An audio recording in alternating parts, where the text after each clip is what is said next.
You need a home. My kids need a mother. When the billionaire said those words, the homeless woman thought he was offering kindness.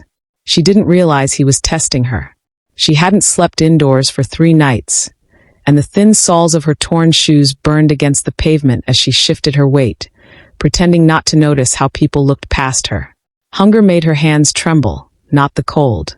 So when the black car slowed and stopped in front of her, she assumed it was a mistake. Wrong address, wrong person, wrong world. But the man who stepped out wasn't confused or rushed. His suit was flawless, his movements precise, and 2 children stood just behind him, quiet, observative, as if they'd learned early not to interrupt power. He studied her the way powerful men study risk, not with pity, but with calculation. Then he spoke, his voice calm enough to sound gentle. You need a home.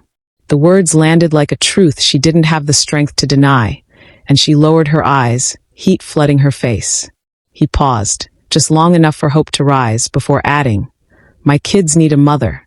Her heart jumped, then sank, because offers like that never came without a price. She felt it before he said anything else, the invisible weight of a condition waiting to be revealed.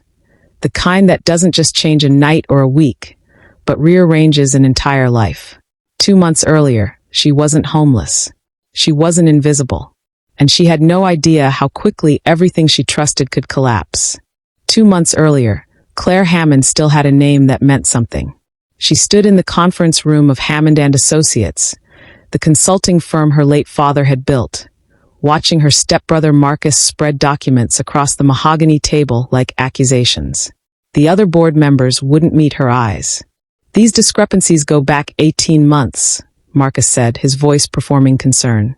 We're talking about significant fund transfers, all traced to accounts Claire had access to. Her throat tightened. I never touched those accounts. I didn't even know they existed until. Until when? Marcus leaned forward. Until you got caught. The CFO, a man who'd worked with her father for 20 years, finally looked at her. Not with belief. With pity. This is insane. Claire's hands flattened against the table. Dad left me equity in this company.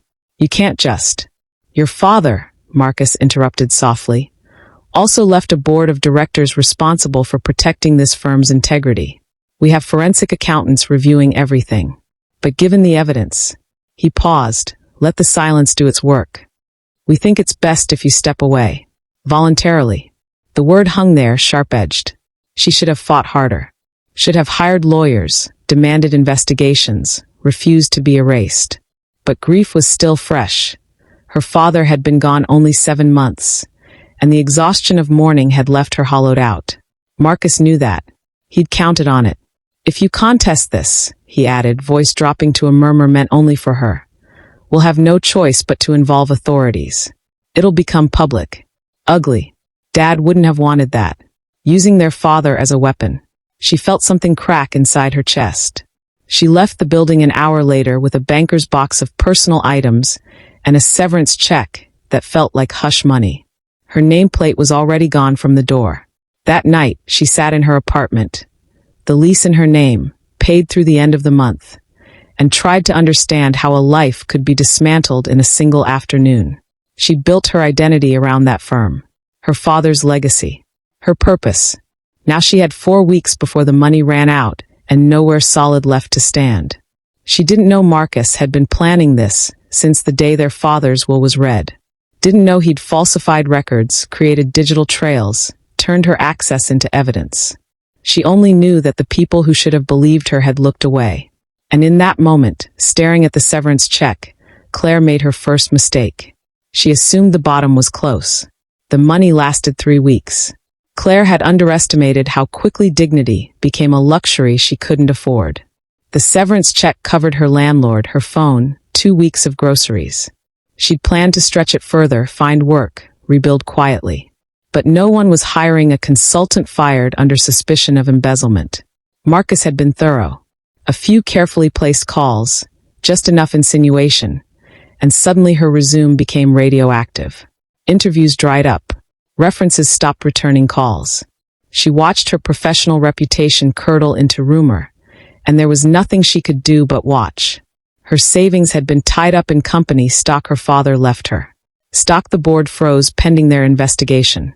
Her lawyer, the one she could afford for exactly 2 consultations, told her the legal fight could take years. She didn't have years. She had days. When the eviction notice came, it felt inevitable. She'd missed rent twice. The landlord was apologetic but firm. She had 72 hours. Claire packed what she could carry: clothes, documents, a photo of her father. The rest she left behind, along with the keys and the last address that had been hers. The first night on the street, she told herself it was temporary. She had a friend from college, Jenna, who'd offered her couch before. But when Claire called, Jenna's voice went distant and careful. "It's just, Marcus reached out. He's worried about you. Said you've been unstable since your dad died." A pause. "Maybe you should get help, Claire. Professional help." The line went dead before Claire could respond. That's when she understood. Marcus hadn't just taken her job. He'd poisoned every well she might drink from. She spent that first night in a 24-hour diner, nursing one coffee until the manager told her to order more or leave. She left. The second night she found a shelter, but the beds were full and the waiting list was long and her pride was still too intact to beg. By the third night, pride was irrelevant. She learned the rhythms of invisibility quickly: where to sit without being moved along, how to avoid eye contact, how hunger made everything else, cold, fear, shame, feel secondary. She learned that people didn't see homeless women. They saw problems, inconveniences, moral failures. She became a thing to step around. And when the black car stopped in front of her, when the man in the perfect suit looked at her like she was a variable in an equation he was solving, some small part of Claire, buried under exhaustion and desperation, recognized the look. It was the same way Marcus had looked at her across that conference table. Like she was useful. His name was Nathaniel Carver, and he didn't waste time on comfort. "Get in," he said, nodding toward the car. "We'll talk somewhere warm." Claire hesitated, aware of how she smelled, how she looked. The little girl behind him, maybe 6, stared with dark, unblinking eyes. The boy, older, 10 or 11, watched his father's face instead. "I don't." Claire's voice cracked from disuse. "I don't understand what you want. I told you. My children need a mother." Nathaniel's tone didn't change, as if he were discussing a business acquisition. "I need someone reliable, present, and capable of providing stability. You need shelter, security, and a way out of this." He gestured vaguely at the street. "It's a fair exchange." Fair. The word tasted wrong. "You don't know anything about me," Claire said. "I know enough."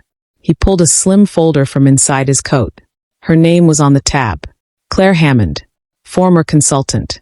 Accused of embezzlement by your stepbrother, though the charges were never filed. No criminal record. No addiction history. Educated, articulate, and recently. He paused, something almost like sympathy crossing his face. Recently discarded. Hearing her life summarized like that, clinical, reduced, made her stomach turn. "Why?" she asked.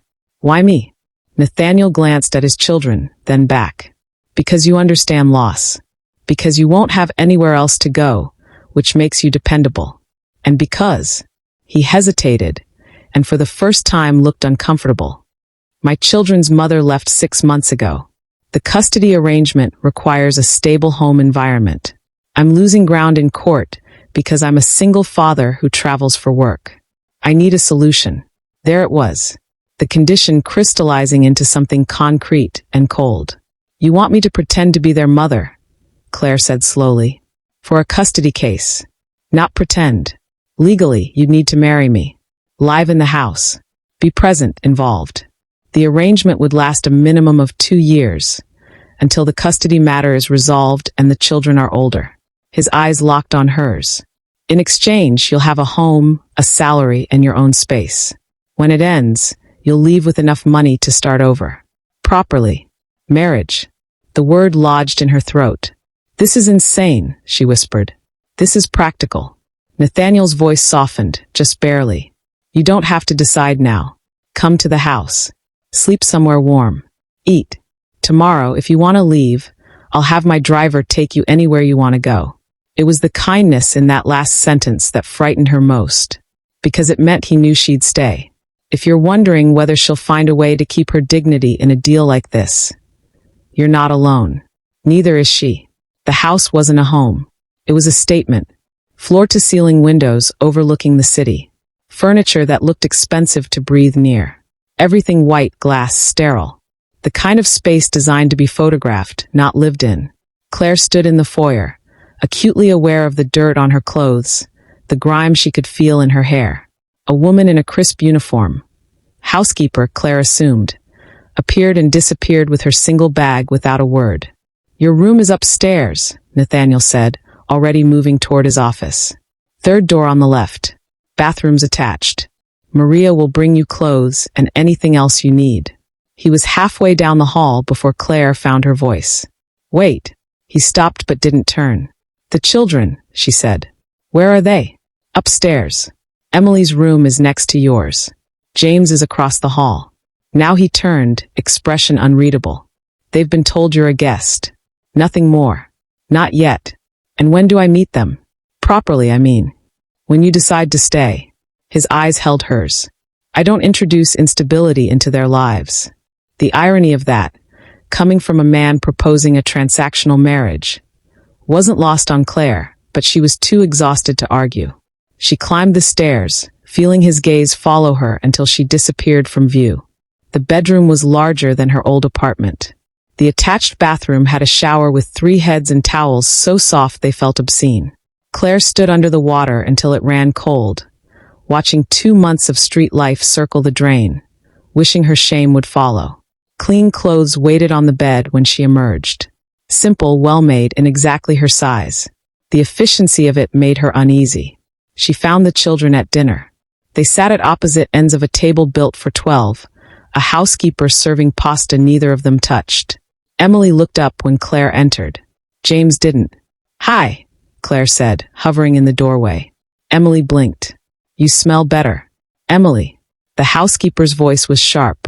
"It's okay." Claire moved closer, pulled out a chair, but didn't sit. "I do smell better. Thank you for noticing." The corner of Emily's mouth twitched. Almost a smile.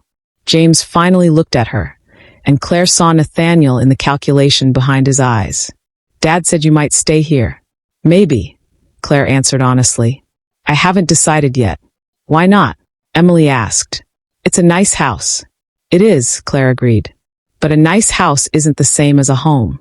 Something shifted in James's expression. Not warmth, exactly, but recognition. "Our mom said that too," he said quietly. Before she left, the air went tight. The housekeeper froze. Claire felt the weight of the moment, the thinness of the ice she was standing on. "Then your mom," Claire said carefully, "was right about that." Nathaniel found her on the terrace after midnight. Claire hadn't been able to sleep. The bed was too soft, the silence too complete. She'd come outside to breathe, to think, to figure out if survival was worth the cost he was asking. "You're still here," he said. "Not a question. I said I'd stay the night." She didn't turn around. "I keep my word." "So do I." He moved beside her, close enough that she could smell expensive cologne and something underneath. Coffee fatigue. "Have you made a decision?" "No." "What's stopping you?" Now she did turn, met his eyes. "You want me to lie to your children. To a court. To everyone. You want me to sell the last thing I have left, my integrity, and you're asking me like it's simple." "It is simple." His voice stayed level. "You need something. I need something. We make an exchange. I'm not a commodity." "I never said you were." "Then stop treating me like one." The anger surprised her, where it came from, how much force was behind it. "You looked at me on that street and saw someone desperate enough to agree to anything. Someone you could control. But I'm not." Her voice cracked. "I'm not just some broken thing you can use and discard." For a long moment, Nathaniel said nothing. Then, quietly, "You're right." Claire blinked. "What?" "You're right.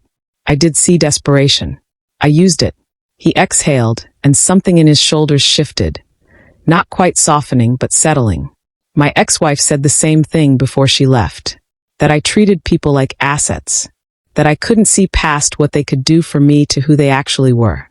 Was she right? Yes. The admission came without defense. "But I'm trying to be better. For them." He nodded toward the house where his children slept. That's why I need you. Not because you're desperate. Because you're someone who understands what it means to lose everything and still have the spine to question me. Claire stared at him, searching for manipulation, finding only exhaustion that mirrored her own. If I do this, she said slowly, I'm not your employee, not your possession. I won't be silent, and I won't be convenient. I know. And the moment you treat me like something you own, I'm gone. Custody case or not. Nathaniel's jaw tightened. For the first time, she saw him calculating something he couldn't control, a variable that refused to behave. Agreed, he finally said. Claire held out her hand. Then we have a deal. He looked at her hand for a long moment before taking it. His grip was firm, warm, and when their palms met, something shifted between them.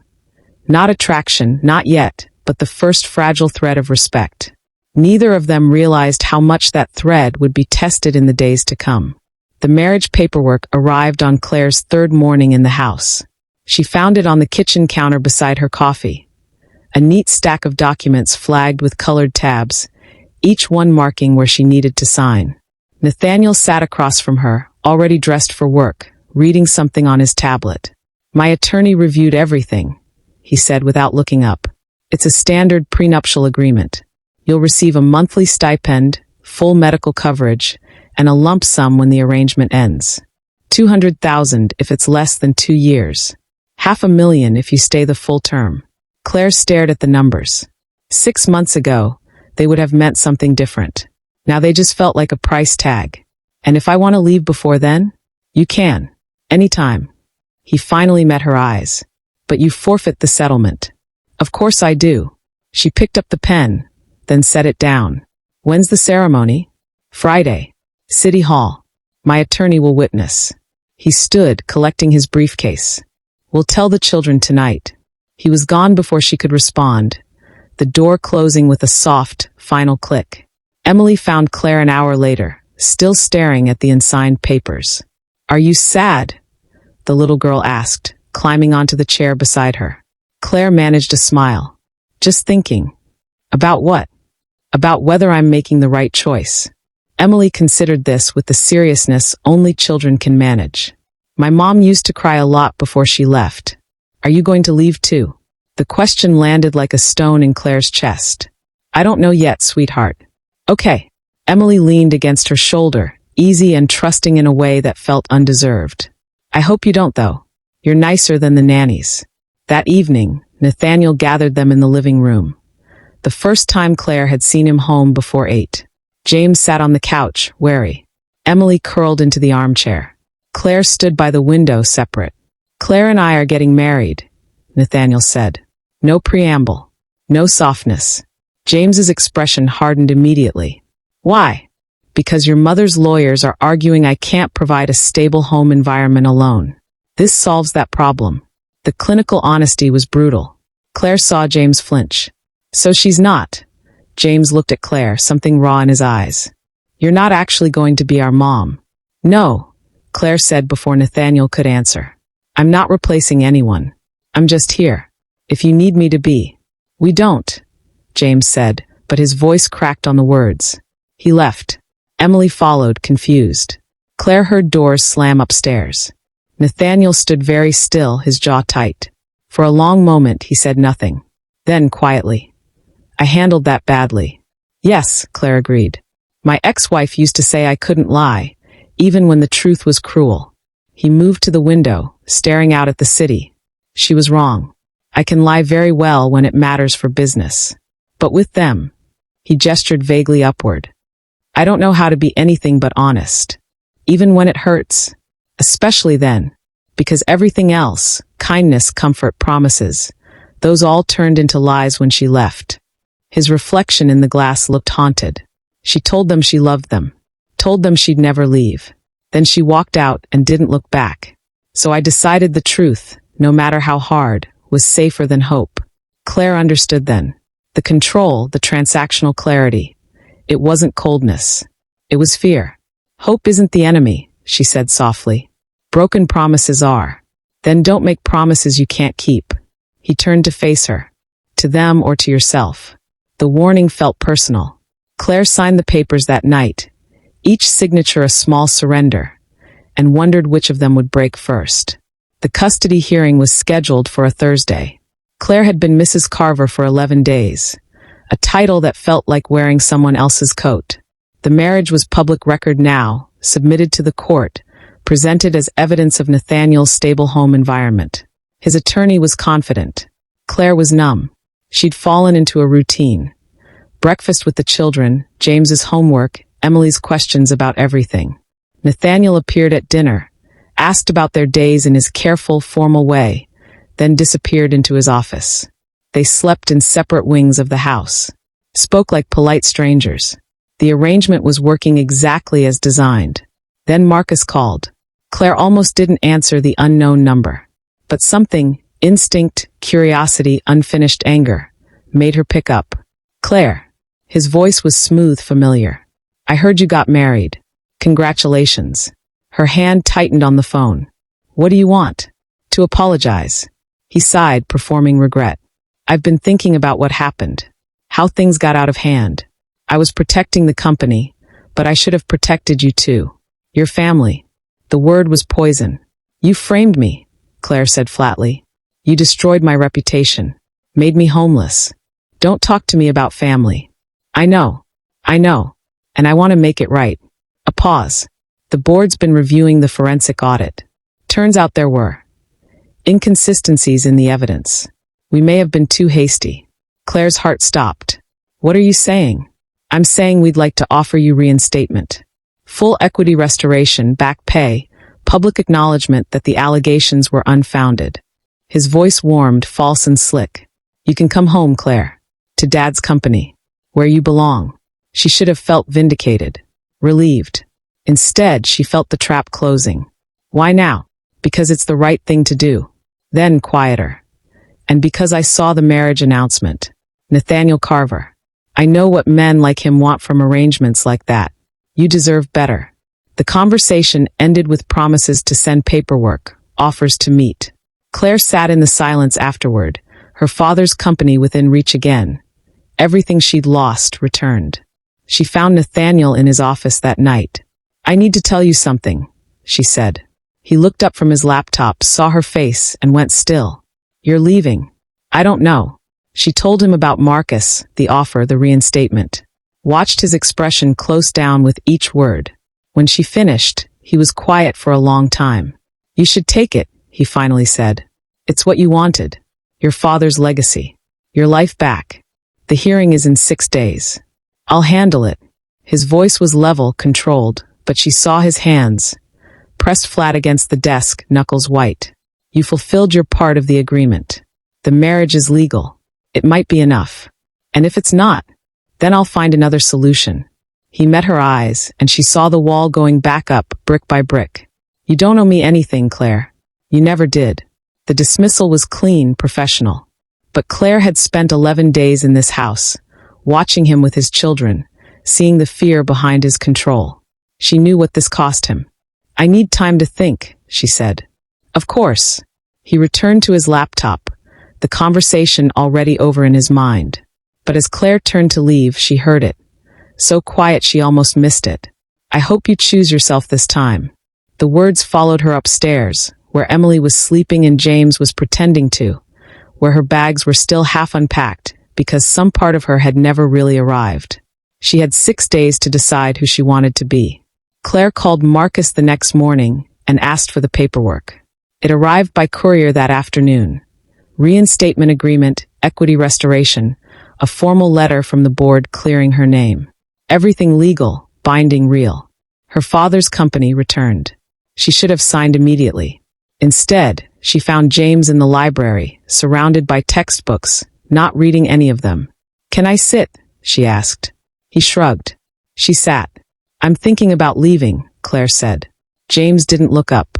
Dad told us. Did he tell you why? You got your old job back. The one your brother stole. Now he did look at her, his expression too old for 11. You should take it. Everyone leaves anyway. The resignation in his voice broke something in Claire. Your mom leaving wasn't about you, she said quietly. You know that, right? Dad says she couldn't handle his schedule. that she wanted a different life. And what do you think? James was quiet for a long time. I think she wanted a life that didn't include us. Claire wanted to argue, to soften it, but she'd promised herself not to lie to these children. Maybe. Or maybe she loved you but couldn't figure out how to stay. People are complicated like that. Are you? He asked. Complicated. Very. She smiled sadly. I spent 2 months on the street because my stepbrother took everything from me. Now I can get it back. My career, my father's legacy, everything I thought mattered. But what? But these last 2 weeks, watching you help Emily with her homework, seeing your dad try so hard to do right by you even when he doesn't know how. I don't know if what I lost is what I actually want anymore. James studied her, and she saw him calculating the way his father did. So what do you want? I'm still figuring that out. She stood, touched his shoulder lightly. But I wanted you to know, whatever I choose, it's not because you weren't enough. You and Emily, you're more than enough. She left him there, those words hanging in the air. That night she packed. Not everything, just enough to make a decision feel real. She needed to know what it felt like to leave, to understand if staying was obligation or choice. Nathaniel found her in her room, suitcase open on the bed. He stood in the doorway, didn't enter. When are you going? I don't know yet. Claire folded a shirt, slow and deliberate. I keep trying to figure out what the right choice is, and I realize I don't actually know anymore. The right choice is the one that gives you your life back. What if I don't want my old life back? The question surprised her as much as him. What if I'm tired of fighting for scraps of my father's approval, even after he's gone? What if the company isn't who I am, just who I thought I had to be? Nathaniel stepped into the room then, and she saw something in his face she'd never seen before, uncertainty. Then who are you? He asked. I don't know yet. Claire sat on the edge of the bed. 2 months ago, I would have done anything to get back what Marcus took. But now, she gestured at the house, at him. Now I'm wondering if losing everything was the only way to figure out what actually matters. And what does matter? She looked at him, really looked. Saw the exhaustion behind his control, the fear behind his certainty. Saw a man who'd built walls so high he'd forgotten there was supposed to be a door. Choice, she said. Dignity. Being somewhere because I want to be, not because I'm trapped or desperate or obligated. You're not obligated to stay. I know. She stood, faced him fully. That's why I might. The air between them shifted, charged with something neither was ready to name. Nathaniel held her gaze for a long moment, then nodded once and left. Claire didn't unpack that night, but she didn't finish packing either. The custody hearing was postponed. Nathaniel's ex-wife's attorney requested a continuance, some technicality about asset disclosure. It bought them another month, maybe 2. Time that should have felt like relief, but instead hung suspended, full of questions neither Claire nor Nathaniel knew how to ask. She didn't go back to the company. Marcus called twice, then stopped. The paperwork sat unsigned on her desk, and each day it remained untouched felt like an answer she was giving without words. Instead, Claire did something she hadn't done in years. She chose what came next. She enrolled in a certification program for family counseling. Started volunteering at the shelter, where she'd tried to find a bed that second night on the street. Began building something that was hers, not her father's, not Marcus's, not even Nathaniel's. The children noticed first. You're still here, Emily said one morning, climbing into Claire's lap at breakfast like it was the most natural thing in the world. I am, Claire agreed. Good. Emily returned to her cereal. The matter settled. James was quieter about it, but she caught him watching her sometimes with something like cautious hope. One evening, he asked her to help with his history project. Not because he needed help, but because he wanted her there. She stayed. Nathaniel observed all of this from a careful distance.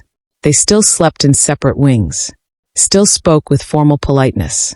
But something had shifted in the spaces between words. One night, Claire found him on the terrace where they'd made their deal. I signed the divorce papers today, he said without preamble. Her heart lurched. What? Not ours. The final settlement with my ex-wife. She's dropping the custody challenge. He turned to face her. Turns out she's engaged to someone in London. Wants to move there. Agreed to let the kids stay with me permanently in exchange for He gestured vaguely. It doesn't matter. It's done. So you don't need me anymore. Claire's voice came out steadier than she felt. No. The arrangement is fulfilled. He paused. You're free to go. The full settlement, regardless of timing. My attorney will transfer it tomorrow. Freedom. She'd wanted it, fought for it, demanded it. Now it felt like losing something she hadn't known she'd found. And if I want to stay? The question escaped before she could stop it. Nathaniel went very still. Why would you? Because Emily asks me to braid her hair. Because James trusts me enough to talk about his mother. Because this house feels less like a museum when I'm in it. She stepped closer. Because you look at me now like I'm a person, not a solution. You were never just a solution. His voice dropped, rough with something he wouldn't name. You terrified me from the start. Still do. Why? Because you see through the control. Because you refuse to be owned or managed or fixed. He exhaled slowly. Because I spent 6 months telling myself I didn't need anyone, and then you walked into my life and proved me wrong. The confession hung between them, fragile and true. Claire closed the remaining distance, didn't touch him, just stood close enough to matter. I'm not staying because of the arrangement, or the money, or obligation. Then why? Because I choose to. She smiled, small and real. Because for the first time in my life, I'm choosing something that's mine. Not my father's legacy. Not Marcus's manipulation. Not even your need. Just mine. Nathaniel's hand lifted, hesitated, then gently brushed her cheek. Not possession. Question. Stay, he said quietly. Not a command. A hope. I already am, Claire answered. They stood there as the city lights flickered below, two people who'd found each other in desperation and decided, slowly, carefully, without guarantees, to stay by choice. Inside, the children slept. Tomorrow, they'd wake up and nothing would be different and everything would be changed. But tonight, on the terrace where a transaction had become something more, Claire Hammond finally felt like she'd come home. Not to a house, to herself.